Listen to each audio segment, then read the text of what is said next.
Welcome guys. तर मला जायचं होतं लग्नाला, तर मी निघालो. मग तर पहिले पेट्रोल टाकून घ्यावा म्हटलं आणि पेट्रोल पंपवर आलो. तर पेट्रोल टाकलो आणि मग निघालो. मग आपण लग्न लावायला काही जात नाही, आपण जेवायला जातो. तर पहिले आपण जेवण पाहासाठी गेलो. तर इकडे जेवण तर काही तयारच नव्हता. मग का करू म्हटलं आणि डीजे पाहासाठी गेलो. मग इकडे पाहतो तर हे लोक तर मस्त तेडा माहोल करत होते. साला माझी इच्छा होती ती नाचायची, पण का करू म्हणलो, राहू दे म्हणलो.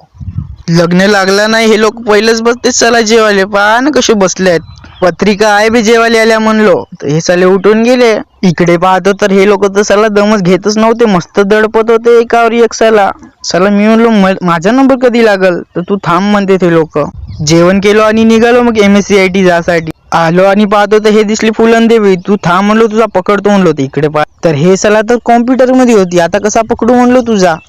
तर हे म्हणते पकडू नको, तुले मक्के डान्स दाखवतो म्हणते, दाखव म्हणलो. तर हे पहा कशी. मग मले सोडवायचा होता इरा, तर मग इरा स्टार्ट केलं होतं. तिसला फुटबॉल दिसत होता.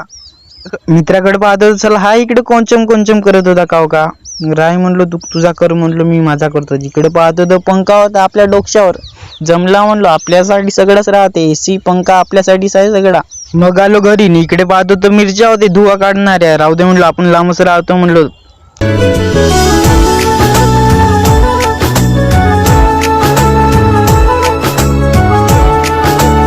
तर मला जायचा होता पटपाल, तर मी तयार झालो आणि मग निघालो.